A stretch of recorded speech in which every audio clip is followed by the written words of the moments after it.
Halo, assalamualaikum. Welcome back to my YouTube channel Ramlan Family. Nah, kali ini bersama dengan Mama nih, masih terus ya bersama dengan Mama nih, karena Mama nih pengen sharing tentang anak-anak Mama nih, tumbuh kembangnya anak-anak Mama nih, dan apapun saya terima sharing dan eh, apa ya, kita bertukar pikiran bagaimana para moms eh, menjaga putra-putrinya supaya menjadi lebih sehat, pintar, dan jadi anak yang soleh-soleha. Amin. Nah, kali ini Mama Ne mau ngebahas tentang kira-kira tentang apa ya, Mam? Hmm, oh ya, kecemburuan. Nah, kira-kira di antara ketiga anak Mamane ini ada yang cemburu nggak ya satu sama lainnya? Nah, akan saya bahas mengenai satu persatu anak saya. Oke, begini, Mam. Mengenai kecemburuan sosial itu wajar ya, Mams. Nggak hanya anak kecil, orang dewasa pun kadang kita juga merasa suka cemburu terhadap sesuatu yang lebih dimiliki oleh orang lain, ya kan? Wajar itu, karena sifat dasar manusia itu ada yang seperti itu, apalagi dia anak-anak. Nah, dulu waktu eh, anak pertama lahir, karena dia kan masih sendiri ya, Mams, masih belum ada adik-adiknya, jadi ya perhatian lebih ke anak pertama itu sangat luar biasa ya, Mams. Apapun dibeliin untuk anak pertama. Dan si abang ini dapat ini apa sih namanya, sesuatu yang baru semua gitu. Nah, waktu aku hamil anak kedua, itu si abang mulai agak cemburu, karena cemburunya seperti ini, karena mamahnya kan merasa capek ya, Mams, karena kita lagi hamil terus harus berbagi dengan si abang yang masih waktu itu masih umur 1,5 tahun. Nah, saat dia umur 1,5 tahun saya hamil sekitar 3 bulan 4 bulan lah, itu di masa-masa awal kehamilan untuk anak kedua. Nah, semakin membesar, perhatian ke abang agak berkurang gitu kan, karena kan ngerasa badan sendiri udah capek ya, Mam. Nah, ditambah lagi saya kerja, dan si abang diurus sama kakak saya. Nah, pas saat lahir anak kedua, si abang nih ngerasa kok mamahnya lebih perhatian ke adiknya gitu kan, tapi saya nggak pernah ngerasa ngejauhin dia gitu. Saya selalu bilang ke anak saya, ke AA-nya, ke abangnya, "Nak, tolong ambilin mama popok dede," gitu. Saya selalu mengikut sertakan anak ini dalam membantu saya untuk mengurusi si baby gitu kan, si adik, supaya apa, Mams, supaya dia merasa dia lebih dibutuhkan gitu kan. Kita harus bisa berbagi seperti itu, kita harus bisa uh, merasakan apa yang anak saya rasakan gitu. Karena waktu itu saya pernah lihat saat saya sedang sibuk menyusui, dia pengen bermain gitu kan, dia ngelihat mamanya lagi sibuk, dia ngerengek, dia pengen main sama mamahnya, terus akhirnya dia ngamuk, nangis.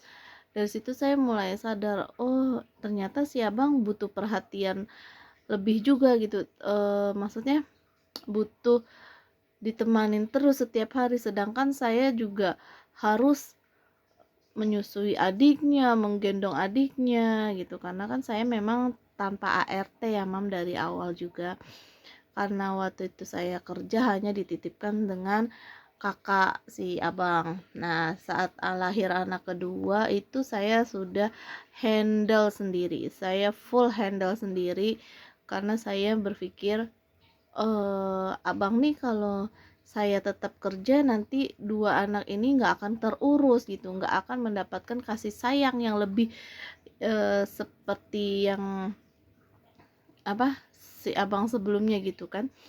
Karena saya pasti pulang kerja sudah capek, sudah malam gitu. Takutnya nanti kedua anak ini malah jadi kurang kasih sayang seperti itu. Akhirnya saya mutusin buat ya udah resign dan tidak kerja lagi karena memang kebetulan waktu itu putus kontrak gitu. Nah, saat si abang ngerasa cemburu, saya selalu langsung berpaling gini. Nak, tolong ya nak, bantu bunda gitu. Ambilkan popok, ambilkan baju si ade gitu, di sini di situ. Dan dia dengan senang hati, mams, dengan senang hati dia lakuin dan dia ambil kasih ke mamahnya. Terus saya selalu tawarin, abang mau bantu mama, mau pakein popok, boleh nak, sini mama ajarin. Saya selalu gitu, padahal usia dia itu masih 2 tahun.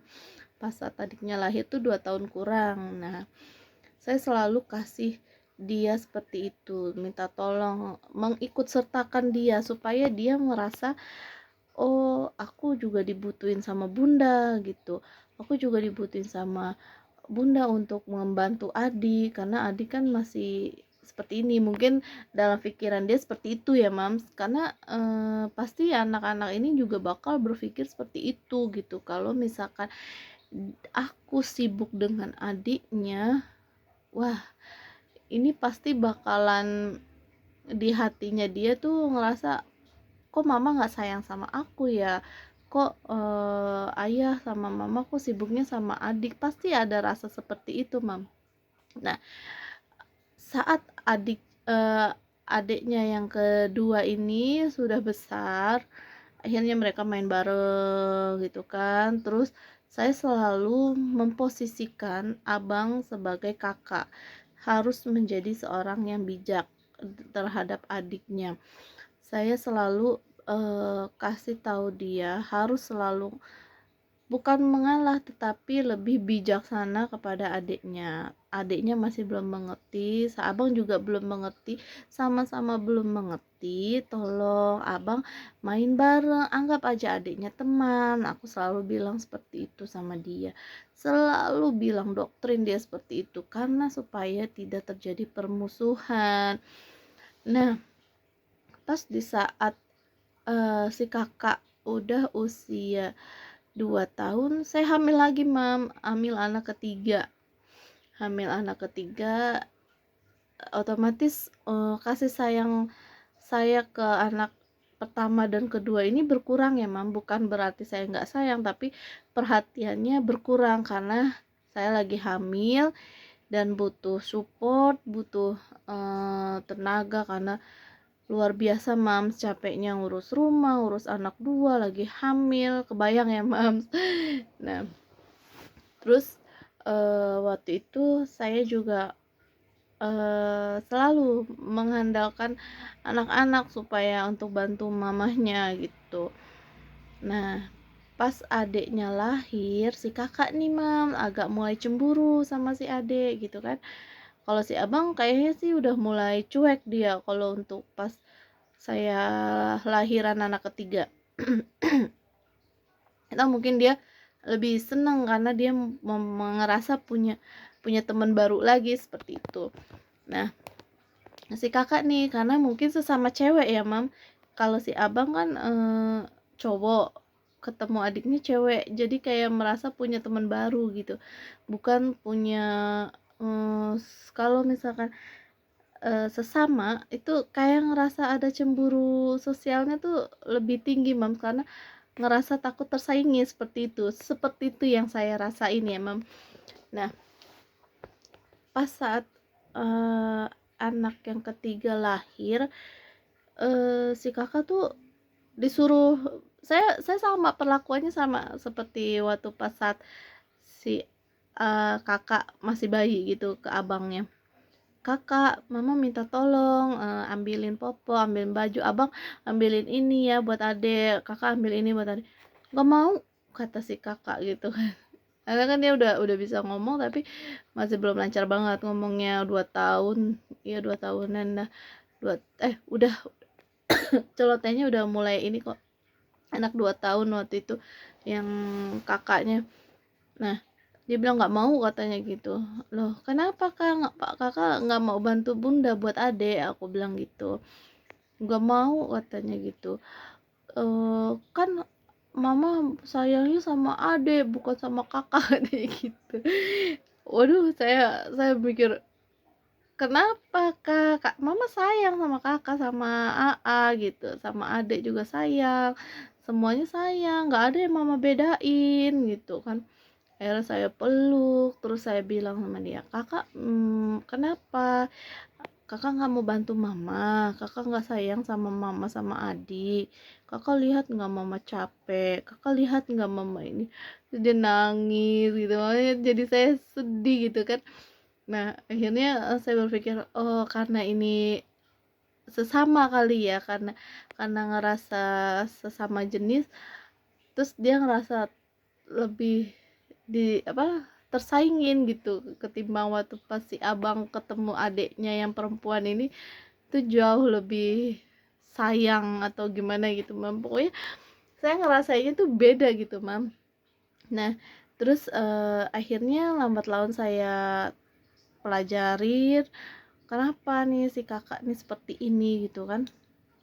Eh, Terus saya baru tahu mam, ternyata anak perempuan itu ke sesama perempuan itu lebih cemburu sosialnya tuh lebih tinggi mam ketimbang laki ke perempuan atau perempuan ke laki gitu ya. Akhirnya saya selalu mengalah ke adiknya, jadi saya lebih perhatian ke kakaknya, ke AA-nya gitu, karena si kakak nih lebih dominan untuk cemburunya. Nah, karena berhubung si adik juga belum paham, belum mengerti, jadi saya perhatian yang ke anak dua ini luar biasa. Saya belikan dia baju baru, saya belikan apa yang dia mau gitu, sampai dengan sekarang dia umur 3 tahun 4 tahun itu dia selalu saya rayain ulang tahunnya. Terus pokoknya dia saya perlakukan spesial gitu kan. Nah, saat si adiknya umur 1 tahun saya ulang tahunin kan, terus si kakak cemburu gini, dia bilang gini, "Kok adek ulang tahun kakak enggak?" "Loh, kakak kan kemarin sudah," mama bilang. Kenapa kakak nggak dirayain?" "Loh, kan kakak kemarin dirayain, katanya kakak mau dirayain di McD," aku mama bilang seperti itu. Emang waktu itu dirayain di McD, tapi dia mungkin belum paham gitu kan. Terus dia maunya tuh yang ulang tahun, siapa yang ulang tahun dia ikutan gitu, seperti itu. Akhirnya aku udah paham sendiri dengan tingkah dan polanya dia yang seperti itu. Dan sampai sekarang pun dia kadang suka ngerasa kalau misalkan mamanya lebih perhatian ke adiknya, dia langsung bilang gini. Dan ini anak lebih protektif banget sama orang gitu, ibaratnya kalau misalkan dia nggak suka, dia pasti ngomong, misal, "Mama kenapa sih selalu beliin adek mainan, kok kakak dikasihnya yang bekas yang lama," gitu.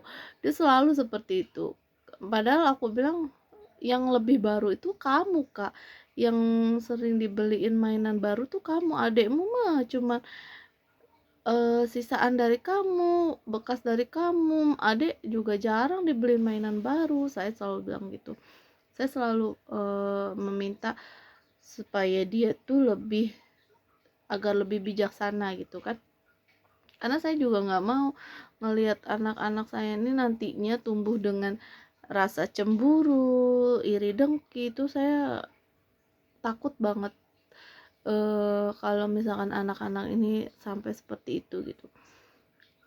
Dan untuk masalah berantem nih, anak pertama sama anak kedua ini tuh lebih, karena mungkin jaraknya dekat, jadi dia lebih sering cekcok, apapun jadi masalah, ngomong apa jadi masalah seperti itu, aduh ramenya luar biasa banget.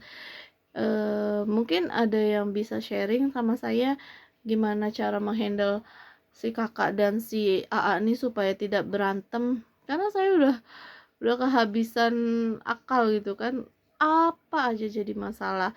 Dan sampai ketika adiknya sekarang kan udah umur 2 tahun setengah ya, di depan adiknya mereka berantem gitu kan, adiknya memihak nih, dia memihak lebih ke kakaknya karena mungkin sesama perempuan ini ya mam ya. Nah, si abang jadi kalah gitu kan karena 2 lawan 1 gitu. Waduh, seru banget. Nah, terus sampai saya bilang seperti ini ke mereka. Nah, kalian buat apa sih berantem? Kenapa sih berantem? Mama selalu adil ngasih apapun ke kalian. Mama bilang seperti itu, saya bilang seperti itu. Tapi ini begini, pokoknya udah cekcok deh. Dia maunya begini, dia maunya begini, pertahankan egonya gitu kan. Dan aku senang sih ngelihat amarahnya mereka tuh, mereka selalu mempertahankan ego mereka gitu, maksudnya dalam arti kita harus bisa menjaga hak apa yang menjadi hak kita gitu kan, mempertahankan apa yang menjadi hak kita gitu. Saya senang mereka selalu seperti itu. Dan itu hanya terjadi di dalam lingkungan rumah. Mungkin karena mereka ngerasa mereka itu saudara, kakak adik gitu ya. Tetapi kalau untuk di luar rumah, di sekolah, ini cerita dari guru-gurunya, si abang nih pendiam, si kakak juga pendiam di kelas, terus jadi apa, anaknya nggak usil ke orang gitu, selalu berbagi ke orang lain, dua-duanya sama, selalu berbagi ke orang lain. Tapi aku jelasin ke gurunya, kalau di rumah kondisinya seperti ini bu, oh nggak apa-apa bun, yang penting di luar nggak terlalu apa maksudnya, membuat toksik lah, ibaratnya menjadi anak yang toksik. Berarti nggak masalah ya bun ya, seperti itu nggak masalah katanya, seperti itu gitu kan. Oke. Berarti saya mungkin sudah agak benar ya penanganannya, tapi saya juga masih harus belajar menghadapi mereka ini sampai mereka nanti lebih mandiri dan dewasa gitu. Nah, boleh kalau Mams ada yang punya pengalaman seperti saya mengenai anak-anak, boleh sharing ya Mams, karena saya juga perlu banyak belajar juga dari Mams semua yang sama saya gitu. Nah, untuk video selanjutnya kita akan bahas tentang hal-hal lain ya Mam, edukasi tentang anak.